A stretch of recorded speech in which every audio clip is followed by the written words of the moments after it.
Hey up guys, how's it going? SHAREfactory here.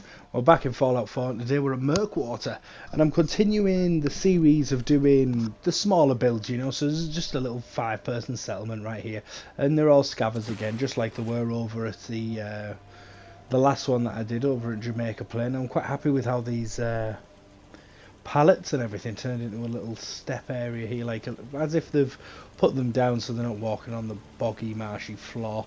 And I've also made a bit of a turret stand there out of some cinder blocks and that, and I thought that worked out quite nice as well. We'll have a little run around the outside first. They've got one of them old American flags up there, and yeah, just cobble together out of bits and pieces that they can find. The old structure of the garage, we have used that for like the front area of this little settlement here, but we will go inside there and take a little look in a moment. And around the side again, just cobble together bits and pieces, all the bits of wood and corrugated iron that they find, and they've just made all the corrugated steel even, sorry, and they've just cobbled it all up. And they've stuck some tyres and all that round the front here. This is where they've got the water purifier in this little pond area out the back. Just get stuck on a tree there. So yeah, it's good for what they use. It's just a group of 5 scavengers that go out and comb the wasteland for bits of junk in which they can sell on and things like that. But we'll go in and meet the crew in a moment. On this side here we will come around and have a look. This is a little hut there with the power in. This guy's just stood there. He tends to waste time standing there hiding around the back away from everyone, trying to act like he's busy when really he's just doing nothing. So that's it from all sides there. We'll have a little walk up and go up the steps. It's only a little short tour here because it's only a little small settlement.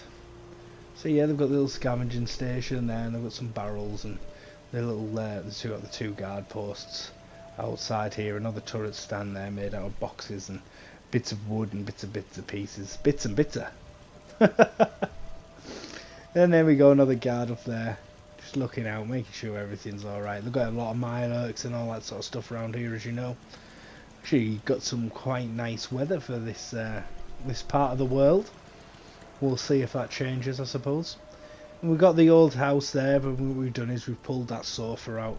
They've brought it over here, and on a nice day they just come and sit and chill out here. It was already battered and that from the weather anyway, so they figured just leave it out here. Why not? It's lasted the last 200 years, so I'm sure it'll last a few more for these guys. And then they've got the petrol drums and everything here because they've got the generator inside this little hut here. So that's pretty much it for this side of the settlement. We'll have a little wander around. We put the raider tents up at the top there as well. So we'll have a little wander inside. Again, I quite like how these the pathway and that worked out. Figured with it being all boggy and that they wouldn't want to be walking across the mud and the soil all the time. This place is quite raised up, so it gets quite dry. And we've got the workstations and all that sort of stuff at this end of the settlement.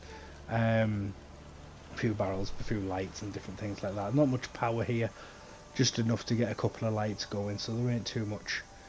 There's more gas lamps and things like that. And then this is the little entrance part, again just cobbled together with the cinder blocks and the sandbags and the chain link fence there, making a bit of defence on that side. And if we turn around this way, this is their little kitchen area. So they've got the stove and the fridge and all that sort of stuff and all the bits and pieces that I need over here. And I've brought them a bucket out of the vault, nice and clean, unused. And then they've got the stuff for making their coffees and some stuff there piled up on top of the fridge. And then if we head down here, we've got another guard down at the back. I think we go backwards first. Yeah, so they've got a little table there where they've been eating, chilling out on an evening stuff. Sight lines out there in case anything's coming from that direction. And we've got the guard here. She looks over the water purification area out the back that they've managed to set themselves up. We'll go and have a little look out there in a bit. And then she's got a little bed there and a bit of storage and a few bits of her personal things all just tucked inside there at the back. So we'll go around and we'll head upstairs. Also got the curtains there so they can pull them over, have a bit of privacy if they need to. And we'll go around here. We'll go over and upstairs. Couldn't really do much with this walkway because there isn't that much space to be stacking stuff and people won't path So we've just kind of left it a bit bare. They've got the curtains on the front end there that they can pull right over if they need to. Won't be much good if there's a high wind in, I suppose, but oh well. They make do with what they can. Let's a look down there onto the workstation area. It's quite nice from that angle, I think. And there's quite a good view everywhere from up here as well, so they can keep an eye out across the swamp.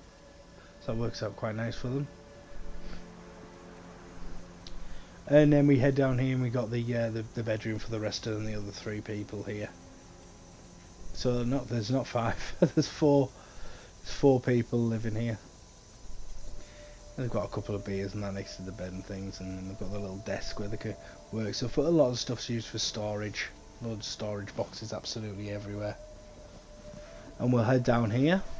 And this is again, there's a few tools and different things, and where they've been painting up, repainting the water purifier. They've got buckets and all the different things that they might need for collecting water and all that sort of stuff down here. It's nothing special, just a little area protected for the water there. So we'll head on upstairs and we'll go back around to the front, and then we'll do a little bit of a nighttime tour, I believe. So I'll catch you there.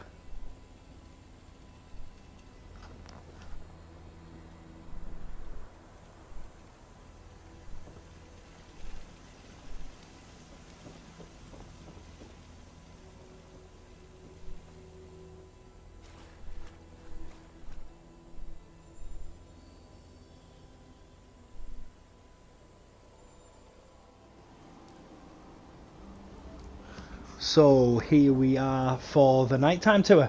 Again, it's not that well lit. They've got a lot of the burning barrels and the gas lamps. That's a lot of what the lighting is here. I figured they wouldn't have too much in the way of power, so they're just using it on what they need. Maybe the turrets and the... So we'll have a quick run around the outside. It's kind of discreet. I mean, I know there's a few lights on the inside that you can see coming through, but for the most part, it's quite dark, quite hidden. You don't want to be seen too much. They could probably knock this light off out the back, but someone must have been working out there recently, and I'm sure they would turn that off on a night time, so not give away their position, and have people sneaking up on night time. Visibility won't be the best, especially not down here with how the weather goes. We're actually doing quite well with the weather, to be honest with you. Usually about halfway through a video of one of my builds down here, the weather just turns horrendous and we have to start dealing with it, because I just can never get the weather to be good down here. But oh well. Again, a little look down here, a few of the burning barrels, a little bit of a seating area, and then we've got the lights in there in case they're doing work on the generator, because they have just built it from bits and pieces around the wasteland, I presume. So I don't imagine it's the best I don't know, I don't believe you could rely on it that well. So they're constantly having to do work, and in here is quite well lit because they've got the workstations here, they've got the armour workstation, and they've got the main workbench for the actual settlement there as well. And the kitchen's quite nicely lit up as well, so they can be cooking and doing all the different stuff. And then the other light downstairs is just for the seating area. So that's really it. The main areas they need lit up is what they've got lit up, and otherwise the rest of it gets left in the dark, or they can move some oil lamps around to where they need them. And we'll have a quick look upstairs as well, if I can get up the stairs, that is. We'll go around here. Nothing much changed up here, just the light, and I quite like the effect of the fan going above them lights. I don't like how it shows on floors above. If for instance I had one downstairs and then upstairs would still be getting lit by that, with that animation on, but I do like it in the actual room, so I tend to try and use them on top. Well, actually, I'm telling a lie there. I say I try and use them on the top floor. I like them, so I shot them everywhere, to be quite honest. But if I've got one downstairs, I tend to put one up above it, so it doesn't look out of place. The lines moving around, and then this is where the water purifier was, down here. So that's the end of the tour, guys. I hope he's liked it. We'll go back and take a view from the front for the screenshot. I hope he's all... well, actually, no, we'll have to have that of the daytime one, won't we? If you've liked what you've seen, please remember to share, subscribe, and like and subscribe. I'd really appreciate it. Otherwise, guys, thank you for watching, and I'll catch you in the next one. Goodbye.